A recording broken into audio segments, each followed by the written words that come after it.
I feel like I can't say it, but not because of that, and I'm gonna tell you why.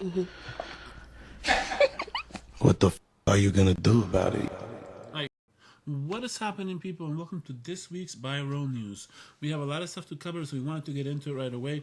But before we do, we want to ask you guys to subscribe to this channel. Make sure to follow us on Twitter or X, because we are going to be having a couple of giveaways coming up during the summer as well. So we wanted to make sure you guys are in on the action. So that's very important to us to get you guys on there. But to start things off, we wanted to talk about Peter Thomas, who was with the Real Housewives of Atlanta. Now, he is saying some interesting things about this whole thing with Simon and Porsha and the divorce. He's basically saying that Simon was targeted, and he's kind of blaming Porsha. We have a clip for you guys, so let's get on the clip right away. Check it out. I just got to speak my mind, you know what I'm saying? I just came home and I saw Simon post, and that was riveting to say the least. It speaks volume. First time he's actually talking. Now, right after in real life, when we all saw Porsha file for divorce, I talked to Simon immediately, and he told me that he was blindsided. So, a year later, he's still saying the same thing, and I believe him. I also believe he was targeted. Wow. So he's saying that he was blindsided and also targeted by Porsha. This is pretty crazy. If you're a Housewives of Atlanta fan, make sure to leave us a comment about this. Let us know what you think about it. Obviously, it seems like, he's making these accusations. I don't know if it's true. I know he has some problems with deportation and things going on. So it's a pretty vast situation, obviously. So, let us know what you think about that. But, I remember him getting into some trouble back in the day with Nene. There was some fighting going on, different things. So you never know. I mean, he is kind of controversial in his own ways, Mr. Peter Thomas. So I don't know. I don't know if he's saying this stuff just to say it. The next thing, speaking of this whole thing that's going on with Simon, I just saw the news that apparently they decided to end birthright citizenship in the United States. So that means if you come in from a different country and have a baby in the U.S., you are not allowed to claim that kid as a citizen or something like that. So it says here, I actually have a clip for you guys, but it says here that the administration will now run full steam ahead to fully ban birthright citizenship for people that are basically here in the U.S. that are, I don't know how that's going to affect, because there's people that have been here that were born like that here, with a parent that came to the country without any papers. So it's really crazy. But obviously, let me know what you think about this, of course. It's kind of a crazy thing. I really, I don't really have an opinion on it more than I think it's kind of a crazy thing, because, it really comes down to how it affects the people that were here already. But, it's pretty bad when you think about it. And so the other part that I wanted to talk about was this dude over here. I believe his name is Jason Forrester. So he ended up going to the Dominican Republic. He was down there for a little while and ended up becoming a passport bro, from what it seems. He met a chick over there, and he got with the chick, ended up getting married to her, bringing her to the States, and then the chick kind of just disappears for a little bit, and something happens. So I'm actually going to play the clip for you, because it's kind of a news thing that came up, and I was wondering about this stuff, because I saw this a while back, and I said, wait a minute. So he's gone? Because everybody thought he disappeared, but I actually have an update for you guys about him, so check it out. He likes to talk. He likes to tell me what he's doing, send me videos of where he's going. Marcus Forrester says he and his son Jason, 38, voice texted each other every day and many times a day, especially after Jason moved from Beltsville, Maryland to Miami, Florida. Frequent trips to the Dominican Republic led to love and then marriage to a woman Jason met there. He met the parents and so on. They got married in DR, and he started making arrangements to get her to come here legally. And that did happen. So I do have to say that I don't understand the stuff with the passport bros. Obviously, those women down there in the DR are amazing, good-looking women and everything. But you have to understand that the things down there are different. Life is different down there. And I always see that, people be getting unalived and things going on. I even saw something about in Colombia, some guy almost got unalived down there as well. looking up for chicks over there to do their thing. And I mean, obviously with him, he got married to this girl, but even then, when he got married to the girl, she basically took advantage of him.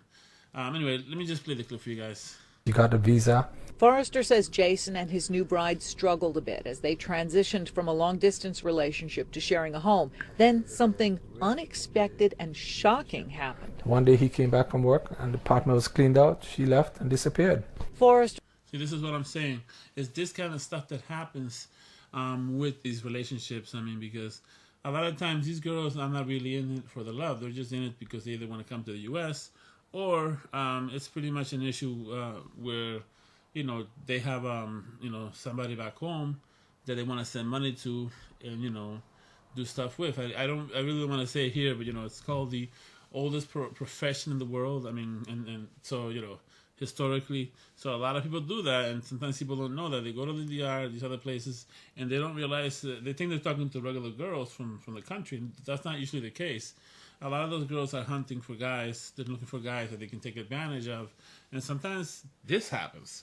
So let me know what you guys think about that. Obviously, let's start a discussion about it, about these passport bros. I mean, I don't understand. Like, I respect that you are trying to find a girl somewhere international and you think that there's nothing good here. But let me tell you something, man. That down there, a lot of stuff. It's really hard to find somebody in those other countries. I mean, people go to the Philippines as well, another place. And I've been seeing a lot of stuff about this situation where these guys end up either unalived. One guy ended up losing all his money. Everything was taken from him down there. I think it happened in the Philippines. And so, you know, you just got to be careful what you do over there. I mean, you know, obviously, you know, it must have been, you know, some good cheek clapping on there. It must have been some good shit, whatever she was giving you. But at the end of the day, you know, enjoy it and come back.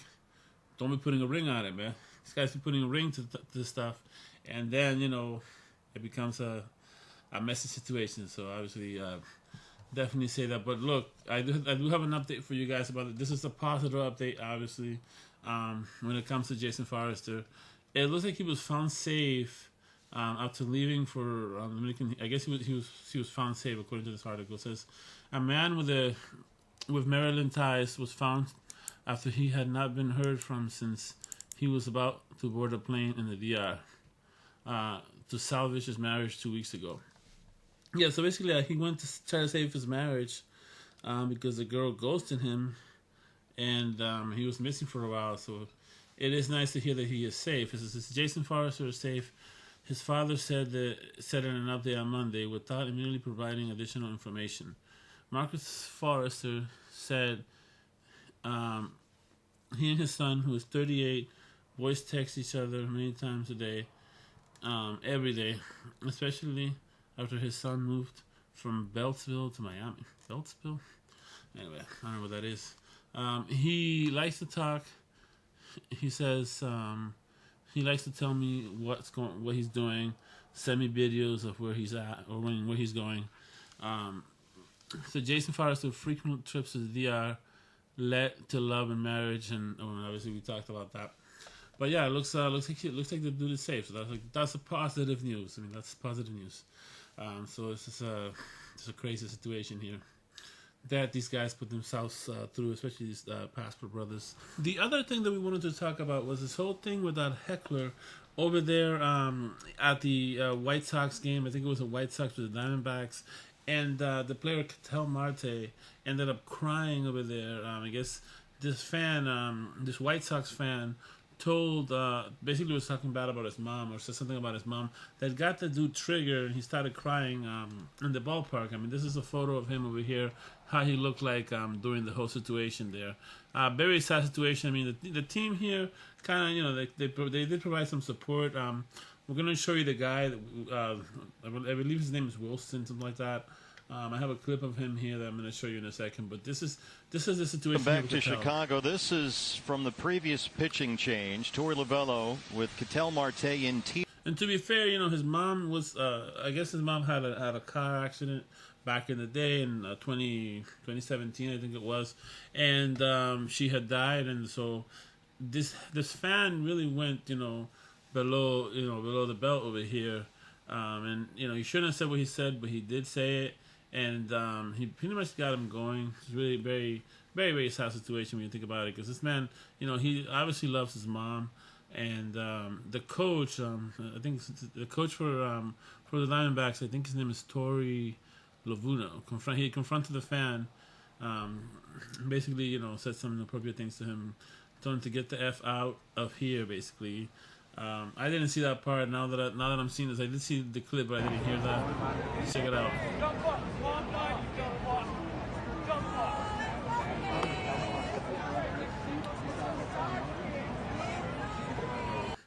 So as a result of this situation, this dude over here, his name is Chad Wilson, which I'm going to play the clip for you guys in a sec. He's the one that yelled to Ketel the stuff about the mom. Check it out. He was kicked out of the thing.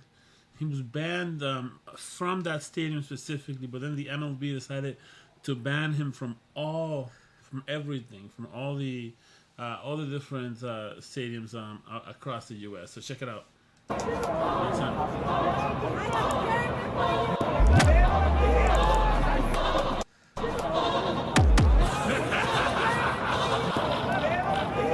And it took the internet, such little time to identify this fool.